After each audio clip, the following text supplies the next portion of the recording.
जा दिन से सूरदास जी शरणागत भय श्रीमद वल्लभाचार्य जी के, वादन से नित्य राजभोग के बाद ठाकुर जी छलांग के चले जाएं और सूरदास की कुटिया में बैठ कर के वहां पर सूरदास के सुंदर भावन को श्रवण करें। मेरो प्रिय उद्धव है। ठाकुर जी बोले मैं वहीं जा रहा हूं। किशोरी जी बोली मैं भी चलूंगी संग में, आप अकेले नहीं जाओगे, और यदि आप अकेले गए, मोकू नहीं लेके गए संग में, तो मैं आज गुसाई जी से आपकी शिकायत कर दूंगी। ठाकुर जी बोले गुसाई जी से मत कहियो, बहुत डांटेंगे नहीं तो फिर मोकू लेके चलो संग में। अच्छा चलो, लेकिन सुनो शांत बैठियो और तुरंत तुरंत तुरंत जाएंगे, तुरंत तुरंत तुरंत आएंगे, ठीक है। किशोरी जी को संग लेकर के ठाकुर जी पहुंचे। कुटिया में सूरदास जी बैठे और सूरदास जी बैठ करके सुंदर ठाकुर जी के भाव गा रहे हैं। कौन कुटिल खल कामी मौसम, कौन कुटिल खल कामी मौसम, कौन कुटिल खल कामी मौसम, कौन कुटिल खल कामी। सूरदास जी भाव विभोर होकर के गान करते जा रहे हैं। एक के बाद एक सुंदर सुंदर पदों का, एक के बाद एक सुंदर सुंदर भावों का गान कर रहे हैं। ठाकुर जी श्रवण करके आनंदित हो रहे हैं, लेकिन किशोरी जी तो भाव विभोर हो रही है। ठाकुर जी से बोली या को नेत्र दे दो। ठाकुर जी बोले मैं पहले ही मना कर रहा हूं, कुछ करवे ना जानो, केवल सुन के वापस आनो, और आप या नेत्र दे दो, फिर कहोगे या यूं कर दो, यूं कर यूं, जैसो चल लो ठीक है, ऐसे ही रहने दो। किशोरी जी बोले बहुत निष्ठुर हो आप, बिचारो कैसे सुंदर सुंदर भाव बना बना के गावे और वहां पर नेक कृपा ना कर सको, नेक नेत्र दे दो, का बुराई है। ठाकुर जी बोले मैं मुंह को जब देन होगा मैं दे दूंगा, मुंह को सूरदास ऐसे ही प्रिय है। और रही बात नेत्र देवे की, ललिता विशाखा के श्राप से श्रापित हैं और अपने भक्तन के श्राप को मैं दूर नहीं कर सकूं। और सूरदास जी वही में आनंदित है। यदि संसार को देखेगो, संसार में या को मोह है गयो, संसार में आप आकृष्ट है गयो, तो मेरो भाव ना गा पावेगो, या हमारे मैं नेत्र ना दूंगा या को। किशोरी जी बोली तो कछु तो कृपा करो, नेत्र ना दे रहे तो कछु अपनो आलिंगन दे दो, अपने स्पर्श दे दो। बोले नेत्रहीन बाबा है, इतनी जोर किया कि पकड़े, एक बार आलिंगन दे दियो, ऐसा पकड़ेगो छोड़ेगो नहीं, फिर जान नहीं देगो। गोसाई जी वहां पर मंदिर खोलेंगे, दोनों नहीं मिलेंगे, कहा होगा फिर। किशोरी जी बोली हर कृपा के लिए मना कर रहे हो, नेत्र देवे की मना, आलिंगन देवे की मना। अरे इनको ये आभास करा दो कि मैं और तुम यहां बैठे हैं, कम से कम ये अनुभव हो जाएगा कि किशोरी जी बैठी हैं, श्याम सुंदर बैठे हैं, कितना सुख होगा सूरदास को। बोले नहीं, ये विरह में है इसलिए हमारो भाव गावे। यदि आपको पता चल गई ना श्याम सुंदर किशोरी जी नित्य आमे, तो या को विरह नष्ट हो जाएगा, और विरह में नहीं गावेगो तो मुझको सुख कैसे मिलेगा। किशोरी जी बोली बहुत निष्ठुर हो आप, कोई भी कृपा कैसे भी है नहीं जाए। लेकिन किशोरी जी के मन में चल लो मुझे तो कृपा करनी है, कछु तो मैं करके जाऊंगी आज। इतने में सूरदास जी अपनी लाठी उठाई और अपनी कुटिया से बाहर निकलने लगे। जैसे ही जान लगे, ठाकुर जी बोले चलो श्यामाजू अब थोड़ी बहुत देर में उत्थापन है व्यवहारों मंदिर में, हम चल के सहज है जाएं। किशोरी जी बोली नहीं, थोड़ी दूर तक चल रहे हैं। सूरदास जी बेचारे नेत्रहीन, कहीं जा रहे हैं, कहीं गिर आ गए, तो बोले वो रोज जामे, कहीं ना गिरेंगे, चलो हम चले। किशोरी जी बोली देखो मैं आई हूं तो नेक देर और मुझको रहने दो, अभी समय है उत्थापन में, नेक देर विराजने फिर चल रहे हैं। सूरदास जी के पीछे पीछे किशोरी जी श्याम सुंदर दोनों जान लगे। आगे गहरो गड्ढा, सूरदास जी जैसी वाकी और भरने लगे, किशोरी जी भागी, ठाकुर जी ने हाथ पकड़ा, बोले नहीं। बोले सूरदास गिर जाएगो, बोले जो होगो सब उचित होगो, आप श्रम मत करो, आप जबरदस्ती मत करो। और देखते ही सूरदास जी वहां फिसल गए, रिपट के नीचे चले गए। अब जैसे ही नीचे गिरे तो ठाकुर जी ने किशोरी जी पकड़ी, बोले अब चलो यहाँ से, क्योंकि ये मदद के काज चिल्लावेंगे, लोग बाग आवेंगे, हमें देख लेंगे तो बवा ले जाएगा, हमें जाके उत्थापन में दर्शन देना है। किशोरी जी बोली नहीं, सूरदास जी पर कृपा करो, उनको पहले या गड्ढा से बाहर निकालो तभी हम जाएंगे। ठाकुर जी बोले आप मानो क्यों ना हो, सूरदास को रहने दो वहीं पे। किशोरी जी बोली या तो ये करो, नहीं तो मैं यहीं बैठी हूं, नहीं जाऊंगी, तुम अकेले खड़े रह जाइयो ऐसे जाके। ठाकुर जी बोले यही मारे संग नहीं लेके आ रहा हूं आपको, मैं अकेलो ही आ रहा हूं, अब माने ही ना है, करना ही पड़ेगा जो कह रही हैं।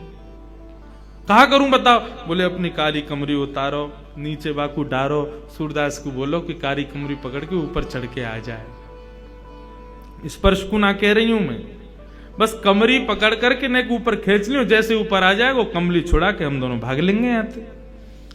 ठाकुर जी बोले ठीक है। नीचे अपनी कमली लटकाई, बाबा ओ बाबा। जैसे सूरदास जी ने बाबा शब्द सुनो, रोम रोम नृत्य करने लगो। बोले स्वर साधारण मानव को नहीं है, ये स्वर साधारण जीव को ना है सके। जा स्वर को सुनकर के रोम रोम प्रफुल्लित है रहो, जा स्वर को सुनकर के मन रूपी मयूर नृत्य कर रहा है, जा स्वर को सुनकर के नेत्रन से अश्रुपात है रहो, जा स्वर को सुनकर के हाथ पांव कंपित है रहे। ये सामान्य मानव को स्वर ना है सके। कौन है भैया, कौन बुला रहा है? अरे बाबा मैं यही पास के गांव को हूं, आप गिर गए हो नीचे, आपकी सहायता करवे आया हूं बाबा। अच्छा भैया कैसे निकालेगो बाहर? बोले मैंने अपनी काली कमली यहां में डाल दी है, आप बाकू पकड़ करके ऊपर चढ़ जाओ, मैं खींच लूंगा। सूरदास जी बोले हाँ भैया कितकू है? बोले इतकू है। सूरदास जी गए, जैसे ही ठाकुर जी को पटका पकड़ो, पटका में से आ रही इत्र की सुगंधी, और ये इत्र की सुगंधी वही थी जो आज श्रृंगार के दर्शन के समय गोसाई जी ने इत्र प्रदान किया, तो वही इत्र है।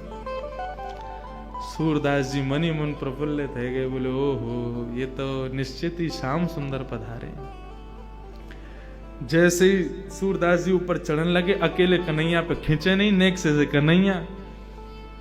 ठाकुर जी बोले खड़े खड़े देख रही हो, सब हमसे करवा रही हो, आओ न खींचो मुझको। सूरदास जी को ठाकुर जी खींच रहे हैं, ठाकुर जी की कमर पकड़ के किशोरी जी खींच रही है। बस यही तो चाहिए किशोरी जी को, कैसे कृपा होनी चाहिए। और जैसे ही खींच करके ऊपर लाए, सूरदास बोलो बेटा आज मत चूक जाइयो, बहुत वर्षन से चूक रहो तू, आज मत चूक जाइयो, पकड़ लियो। दोनों आए, जैसे ही बाहर निकले सूरदास जी ने ऐसी स्वयं को ठोकर लगाई कि ठोकर लगाते गिरे। ठाकुर जी तो हट गए, पीछे खड़ी किशोरी जी के दोनों चरण सूरदास जी के हाथ में आ गए। और जैसे ही हाथ में चरण आए, सूरदास जी ने कस करके पकड़ लिए। अब किशोरी जी को ठाकुर जी कहते जल्दी भगो, पकड़ ले गो बाबा।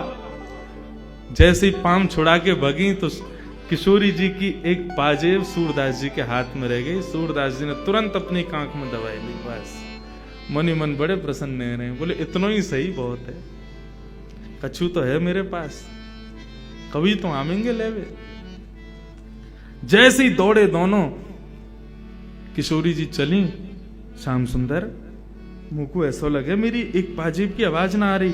जैसे ही अपने अंग चरणन को देखो तो बोले अरे मेरो पाजेब तो वहीं रह गयो, मेरी पायल रह गई कन्हैया, चलो लेके आवेंगे। ठाकुर जी बोले दूसरी धरा दूंगो, वाय लेवे मत चलो, ना ना वही चाहिए मुझको।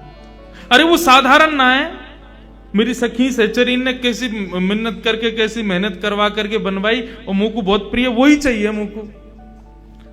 ठाकुर जी बोले यही मारे ना लाऊं मैं तुम्हें, कितनो श्रम है रो, नेक देर में हमको सहज होनो, मंदिर में पहुंचनो, दर्शन करवे के दर्शनार्थी पधारेंगे सब, आप माने ना है।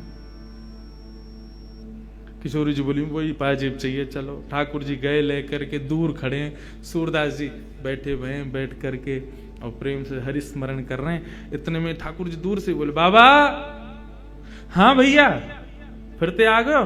बोले हाँ बाबा, वो मैं यहाँ हमारे आयो कि मेरे संग में मेरी एक सखी और ही, बाकी एक पाजेब रह गई है, वो आपने धर ली है बाबा, बाकू दे दो। सूरदास जी बोले कौन सी पाजेब? बोले आपने धर ली है। अच्छा ये वाली पाजेब? बोले हाँ ये वाली। अच्छा कौन की है? बोले मेरे संग एक सखी पधारी है, मेरी सहेली है, बाकी है। बाबा बोले मुँह का पतो तेरी सहेली की है कि ना है, मेरी कोई मदद करवे आयो ना एक देर पहले, बाकी पाजेब रह गई, सो मैंने धर ली कि आवेगो तो दे दूंगो। अब मुँह का पतो कि जाने मेरी मदद करी, वो तो ही है, मुँह दिखे तो है ना। ठाकुर जी बोले, अरे मैं ही हूं बाबा, मैंने ही कृपा करी, मैंने ही आपको निकारो बाहर। सूरदास जी बोले, मैं ना मानू भैया, कहीं मैंने पाजेब दे दी और जाने मेरी सहायता करी, कहीं वो आगो तो और वो कहे कि मेरी पाजेब दो, तो मैं तो दुबधाम पड़ जाऊंगा, वो तो पतो ही ना है कौन की है। बोले, बाबा सब छोड़ो, यूं बताओ कैसे दोगे? बोले, ऐसे दूंगो, एक पाजेब मेरे पास है, एक तुम्हारे पास होगी। बोले, हाँ, बाकी पहचान करा दो। बोले, कैसे होगी पहचान? बोले, लाओ, मेरे घुटने पे जा पाम में पाजेब है, वह पाम को धरो, मैं अपने हाथन से स्पर्श करके वह को अनुभव कर लूंगा, जैसे अनुभव हो जाएगा दूसरी पाजेब दे दूंगा। श्याम सुंदर बोले, नहीं किशोरी जी, ये नहीं करना है। किशोरी जी बोले, चुप रहो, तुम जा रही हो। किशोरी जी आगे आगे बढ़ती जा रही हैं, अपनो पाम धरवे जा रही है सूरदास जी के सुंदर अंग पे। लेकिन ठाकुर जी बार बार रोके, किशोरी जी मत जाओ, बाबा पकड़ ले को। बोले, आज पकड़न दो या को। जैसे ही समीप गई, किशोरी जी ने अपनो चरण सूरदास जी के हस्त कमल पर रखो। सूरदास जी ने जैसे ही वह को स्पर्श किया, स्पर्श करके जब अनुभव किया, लाओ दूसरा चरण दो। दूसरा चरण लेकर के सूरदास जी ने अपने हाथन से पाजेब पहना करके दोनों चरणन को पकड़ करके और अपने हृदय पर रख लिया। बोले, अब नहीं जाओगे, अब नहीं छोड़ूंगा, अब यहीं रहोगे, मेरे पास ही रहोगे, मेरे संग ही रहोगे, और जाओगे तो मुझको संग लेके जाओगे, मैं जानू आप कौन हो। ठाकुर जी बोलो, किशोरी जी मैं पहले ही कह रहे हो ना, ये बाबा माने को नहीं, पकड़ ले को। किशोरी जी के नेत्र सजल है। बोले, अब या बाबा को समय आ गयो, लाल जी या को दर्शन दो। ठाकुर जी गए सन्मुख। बोले, बाबा कहा चाहिए?